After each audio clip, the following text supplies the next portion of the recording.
Hi, I'm Josselyne Herman Saccio, and I'm about to have a productive conversation with Mike Vardy. Welcome to A Productive Conversation. It's me, Mike Vardy, and I am joined on this episode by the aforementioned Josselyne Herman Saccio. Josselyne is a transformative coach and course leader with more than 30 years of experience, and as an author, CEO, community activist, and founder of a nonprofit and coach, she's worked with all kinds of people to empower them to live the life of their dreams now and be unmessable with. We get into a variety of things during this conversation, including how she helps people transform limiting beliefs and shift from a place of reaction to creation. We dig deep. It's really, really powerful and productive. So let's get to it. Here's my conversation with Josselyne Herman Saccio. Enjoy. Josselyne, thanks so much for joining me today. I'm really excited to have you here. I'm back in the swing of things of doing podcast recordings. As we're recording this, it's middle of May. Just launched a campaign for my upcoming book, which you probably will hear about during the course of this conversation as an ad. But it's great to have a conversation with somebody who is, frankly, unmessable with, right? So That's my world. Yeah. So let's lean into that a little bit. What was the impetus for you to, kind of promote the idea of being unmessable with? Well, way back when I got my first glimpse of what it looked like to be unmessable with, when my mother, this is when I was about 10 years old. My mother and father were separated, and she was sort of like this victim of the situation. He was, having some affairs, doing whatever, and she was just sort of at the effect of the whole thing. And then she did a transformative workshop, and she came out of that thing like a new human being, like what I would call unmessable with. She was creating. She was like in the driver's seat of her life. And I remember my father said to her, we were living in California at the time, and I'm from New York. Mm-hmm. My mother said, I'm going to take the kids back to New York. And he said, no, you're not unless you get a job and you get an apartment in the PS6 district, which is a public school in New York that's, really good, and that you have a rent for under $600 a month. This is how long ago this was. And, and she was like, okay, take the kids for 2 weeks and I'll see you in 2 weeks. And he's like, there's no way you're going to be able to do it. And she came back in 2 weeks having accomplished all of those things. And I was like, who is this woman? And we moved back to New York. Then my father did the transformative workshop, and they got back together. Wow. And they just celebrated 65 years together. They're 90 and 92. So to me, that was sort of like, whatever that is, I want that. I want to be able to create and not have to be in the world of reaction. At that time, I didn't have that language, but So fast forward, I was about, in my early 20s, and I was in a transformative workshop. And I had this limiting belief that you can't do your art as your career. And I always wanted to be a singer, but I thought, I don't want to be a starving artist, so I'll just do it on the side. And I saw in that workshop, what if that's not true? What if I just made that up? Mm-hmm. And it seemed really real, because there's a lot of people that would agree with you, but it got loosened. It was malleable. And within 3 weeks, I had a record deal. Wow. And that record went number one. So that's when, back in my early 20s, I was like, okay, that's it. My whole life is going to be about empowering people to fulfill their dreams and developing them to be unmessable with, no matter what circumstance life throws at them. And that was my sort of journey. So looking back at some of the stuff that you've shared on your website, that, the about how you came to what you're doing now, you've spent time in the creative industry, which I have as Definitely. Well, which is not necessarily the safest space for an ego to try where you get messabled with quite a bit. Well, if you want to test your muscles, That's a good place to be. So how do you, because you've got your toe still in that arena, right? Mm-hmm. So how do you help those that, because I still come across, we actually have we'll link back to this episode with Ian Reed Kessler, because he's been successful on television and so on and so forth, but it's a challenge. So how do you help those that are in that arena not, feel, not get too down on themselves, not get, beat, because you're right. Like, a lot of people don't assume that they can make a living doing their art, being creative and having that fulfill them, not just in terms of like, their heart and soul, but actually put food on the table? Yeah, well, back in the day when I was in my early 20s, that's when I started my company, which was designed to empower actors and recording artists to, I'm a manager. I manage the careers of actors and not so much recording artists anymore. But in the beginning, It was like a whole bunch of different people. So I thought, okay, if I can fulfill my dream, why can't everybody? Right. And I knew a lot of out of work actors. Those were my friends, So I, started a company doing what I would have done for free.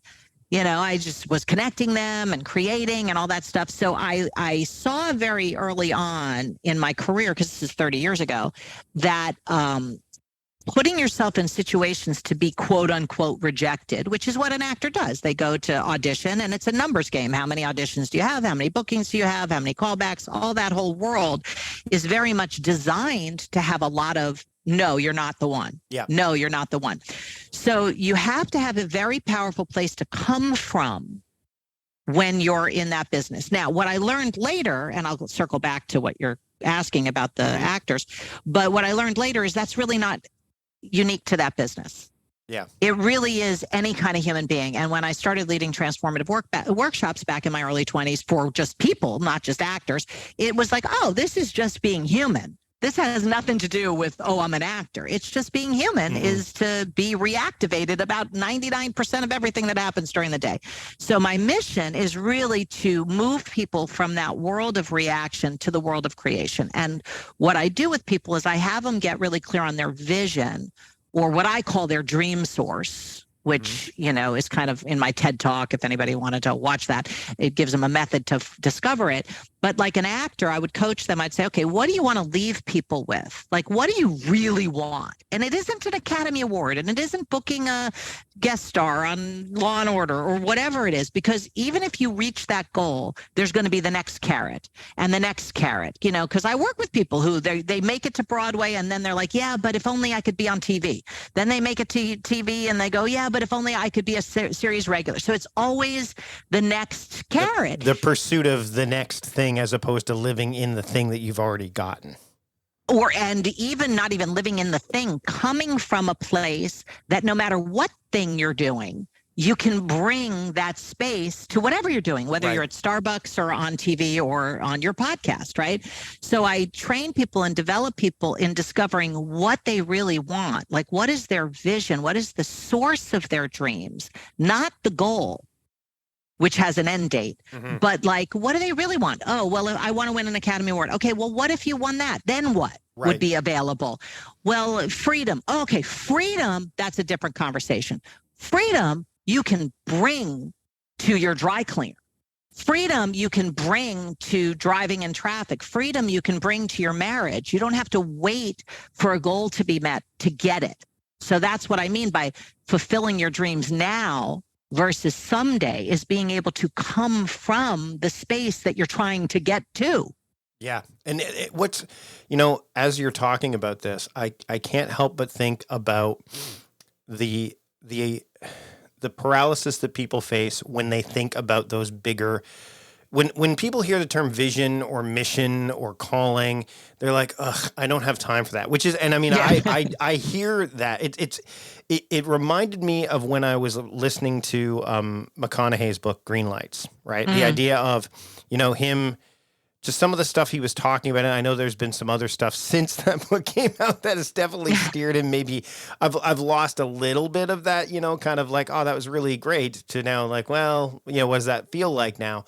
But how do you convince or lead someone to be ready to think in terms of vision, like again, that idea of the dream, the idea of the process as opposed to the outcome, because we're so driven, we're so driven by the check box, we checked it off, right? So how do you help somebody with that? Because I think that the dangling of the carrot is so much more enticing than the idea of, again, being in that space, like coming from that space, like you're talking about.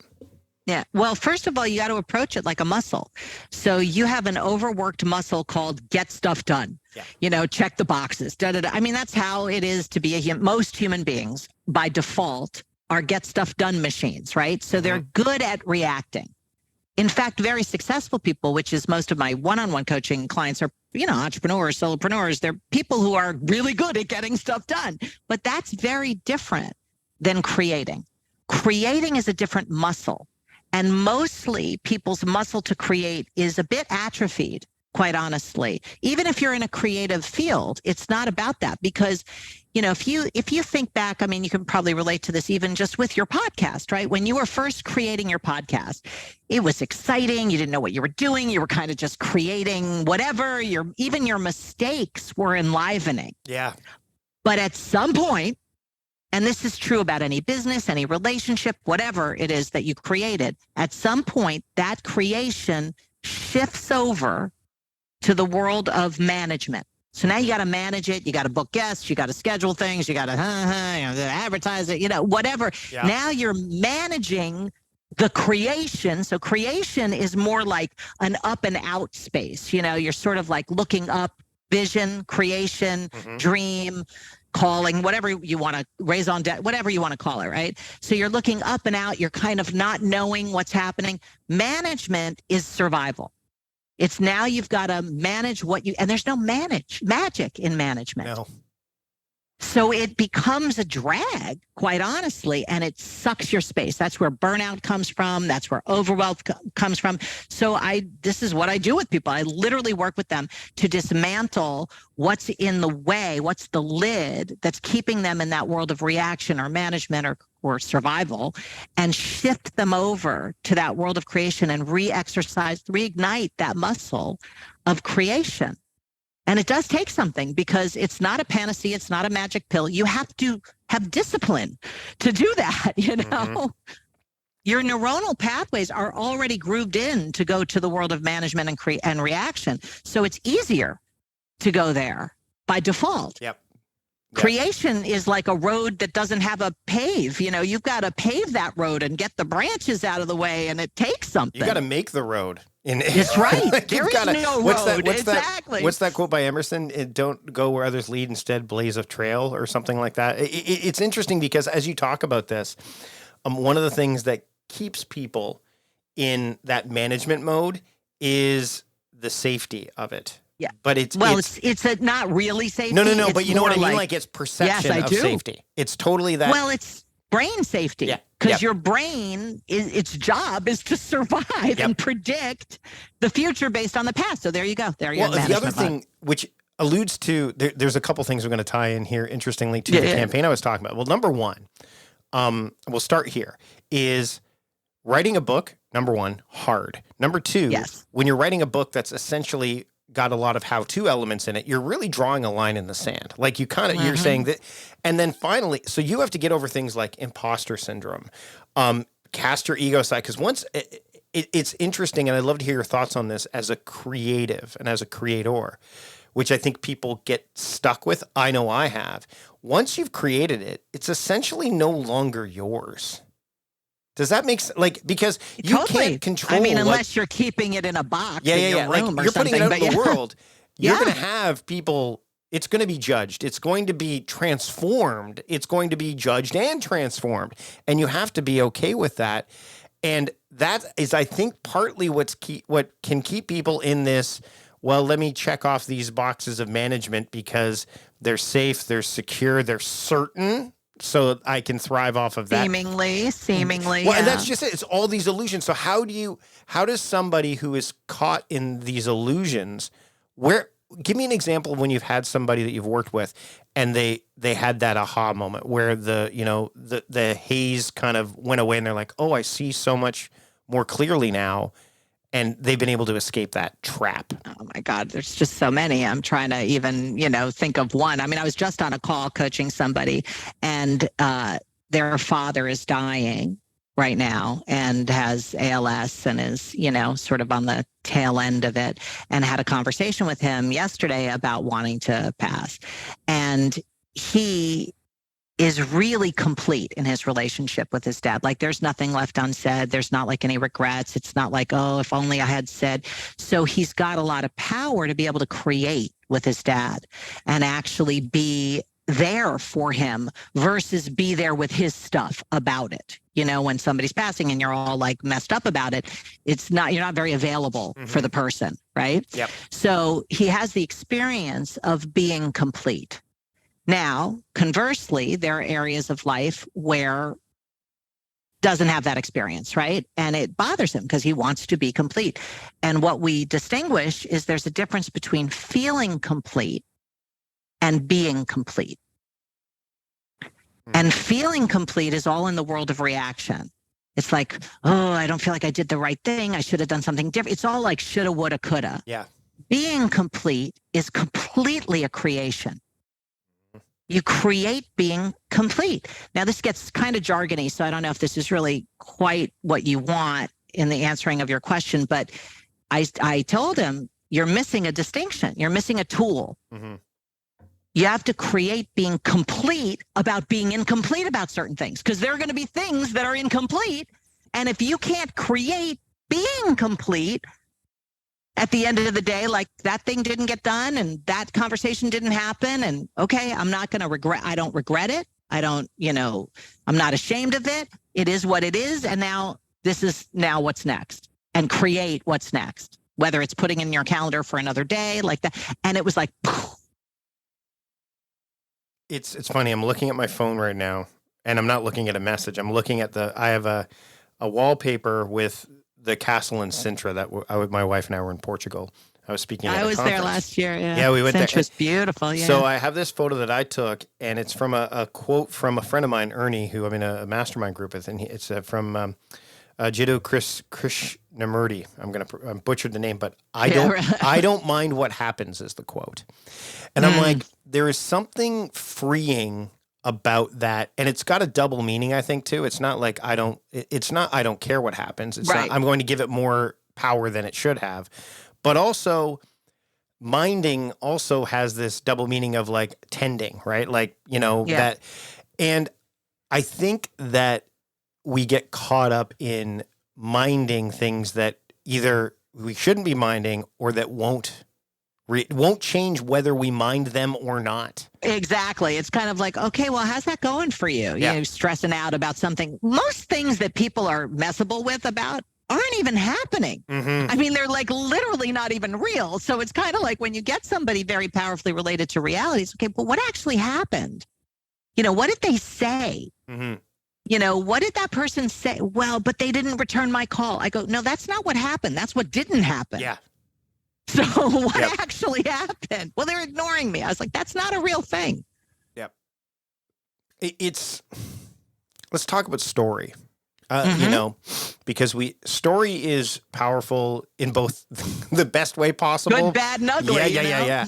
So one of the things I talk about is, and this is why we were talking before we hit record, like why we're so aligned, is this idea of, the calendar has a role, the to-do list has a role, but the journal to me has a role. It tells the story. I wonder, first off, do you journal? Do you keep a journal at all? I don't. Okay. No, my newsletters are almost like my journal. Right. I have something, I go, okay, let me create something and give it to people. But that's interesting because, I was just talking about this the other day with my kids because I was up till 3. I'm a night owl. I was up really late. I just finished watching the movie Burnt with Bradley Cooper, which I was trying to get through a few times and I needed like uninterrupted time. And I started writing this essay that I'm kind of working through called A Better Version of Me. Not the best version of me, but a better version, because I think it's an ongoing process. So there's a lot to unpack there.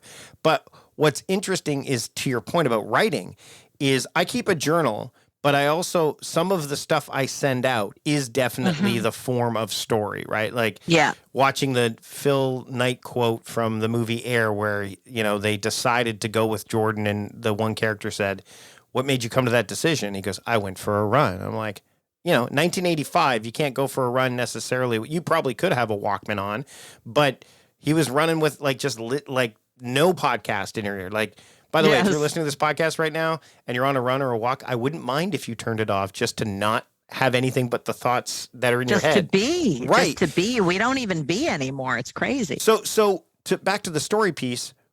How do you keep people from telling stories, or help people, not keep, but help them from having the wrong story, such as they didn't call or they didn't do this, or from getting in the way, or in your terms, from messing with them too much? Well, first you got to see it, right? So one of the things when I first start working with people, the first thing I try and get clear about is, okay, what is your vision? What do you want? What do you want in that relationship? What do you want for your family? What do you want for your career? Whatever area of life we're working on, right? So I have at least a North Star and I know what we're out to create, right? Then what becomes super clear is what messes with people, because if I say, okay, what actions do you need to take to fulfill on what you want? It'll be so clear what stops them from taking those actions is what messes with them. So it could be some story that they have about themselves or about people. Oh, people won't understand, or it's not, you can't do your art as your career, which was what was stopping me, or whatever limiting beliefs or realities that are not necessarily real, but people function as if they are real. It kind of reminds me of this, I don't know if you've ever heard that flea story about how do you train fleas? No. I might have heard it, but it's escaping me now. I'll make it as brief as I can. But fleas, how they work is they jump, right? That's how they move. Right. And they're very, very powerful. Like they can jump super high for their body mass. Like if you were to jump as high as a flea, it would be the top of the Empire State Building. That's how high compared to how big they are, they can jump. So how you train them, first you got to catch them, which is not easy because they jump. And you take a jar and you poke holes in the top of the jar because you don't want to kill them. You just want to train them. And you put them in the jar. Now they jump and they can jump so much higher than the lid that they hit their head on the lid because there's a lid there. Right. So they hit their head maybe a couple times. They're super smart. They're never going to jump that high again. So from that moment on, you can take off the lid and they will never jump out of the jar because for them, there's still a lid there, even though in reality, there isn't a lid. So most people function as if they're the flea. People are fleas. They think whatever happened to them when they were 5 is still happening. And it's a lid on what's possible in their life. So the minute you can distinguish what is the story that's holding you back. Now let's look at that. Is that the truth or is that a possible view or a possible interpretation or a possible scenario or, dialogue that you have about that thing or that person or that situation or yourself? The minute they can see it and it becomes malleable, space opens up for something else to show up. New actions. That's what happened for me with the record deal. It wasn't mysterious. It was in that moment I saw this is not the truth. Oh my God, there's no lid. So now what? What can I do? Oh, I guess I should get a demo because if I'm going to be a singer, I better have a demo. And then I started introducing myself to people as a singer, which I had never done before because I thought it was like I'm a loser. It's interesting because as you're talking about this, I'm thinking about the glass half full, glass half empty, and this is actually a better metaphor because there's no lid. Like it's open above it, right? Yeah. Like you're no longer worried about the glass. You're no longer, the glass that's is right. not. What glass? What glass, right? So, like Neo. So let's say, I want to unpack this a little bit more. Sure. Because you're obviously, as you're working with somebody, you're going to come across some stuff that's heavier than other instances. Because there's probably a plethora of things that are messing with people, some more than others. So how do you find that you have to almost scratch an itch, like a smaller itch first before they're ready to jump into or do you tend to go after the big one? Or is it depends on the varies? person? Okay. It just depends on the person. I mean, I've worked with a couple 100,000 people over the last 30 years and coaching people, right? And when I used to lead programs for Landmark Worldwide, we had a lot of people that dealt with, pretty heavy stuff. And also in my nonprofit, I dealt with people who had been trafficked and traffickers. I mean, I've dealt with like from the lightest things, like he won't call me back, to, watching your whole family be shot in front of you, stuff that's heavy stuff, right? And regardless of whatever happened, and there's some stuff that happened that you would never wish upon anyone, right? Like that kind of stuff. It's never what happened that's messing with you right now, ever. Now, okay, what do you mean by that? It's what you made it mean. Right. So even if, and I have many thousands of times dealt with people who had been raped or, dealt with those kind of abuses when they were small or even recent. It's never the rape that messes with them because it's not happening right now. Like the lid, that's not happening. What is happening right now is whatever you decided about yourself or you decided about people back when that happened, like you can't trust people. That's a lid that's now currently still running you. That's the trauma. I'm not good enough. That's the trauma, right? Yeah. Exactly. And that can get completed. It can, and I've seen it happen so many times, Mike. It's unbelievable when somebody gets free from that kind of story, as you said. I'll use your word. It's like they're a new person. It's like everything is different. Everything looks different without that lens of I'm not good enough, or, if you had a blue lens on and everything just kind of looked blue and then you took off those glasses and now you're going to see colors that never existed before. It's like that for people. So that's why transformation is so powerful and it's so instantaneous. It's not a long process like going through and processing things over time. No, it's an instant. You have a new view of life and you have a new view of yourself and you have a new view of people, or you have a new view of your mother, or whoever. And now you have a new mother. It's as we get close to closing up this conversation, a lot of people might go, well, and we call this podcast a productive conversation, not necessarily because it centers around productivity, but I'm a big believer that the things that can affect your ability to be productive are not things that you necessarily can put your finger on right away. And completely, I'm with you. And this comes back to you go to your website and it's the art. The art. So I want to being unmessable with. So let's center on that term art, which I mean, again, we could not in terms of the creative sense, but why is it an art? Why do you call it the art as opposed to the science or the ability or what? Why? There's definitely a science to it too, sure. And actually, a lot of. When I work with neuroscientists, they give me such validity for everything I'm doing. I go, that's because of the blah, blah, blahs. And I'm like, well, that's good. I'm not a neuroscientist, but thank you for validating what I'm talking about. It's an art because it's like mastery is a mountain with no top. Right. It's like that. It's like there's so many nuances. And I've been engaged in transformative work since I was 11. That's 45 years this year, right? Wow. And I consider myself pretty masterful, in terms of if you looked at takes 10,000 hours to master anything. I got more than 10,000 hours in this thing, but I'm not even halfway up the mountain, so it's a world. I could easily have called it the world of being unmessable with, but I think there's a real creation to it. It's like, and that's what I love about art. It's like from nothing and it's a creation. Well, and also it's self-interpretive too, right? You know what I mean? Like what one piece of art, whether it's a song or a film or a book, could mean one thing to one person. It could be something different, and that's why I remember seeing people talk about the Marvel movies. Like I've been seeing there's so many superhero movies. I'm like, yeah, but they all speak differently to me, and also. I'm quite happy that I live in a world where I could see these superhero films in real, they're not cartoons anymore, right? Right, right. So when I was young, forget it. It was forget it. Animated was the way it was.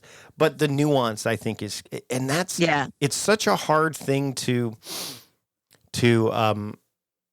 quantify. Nuance, right?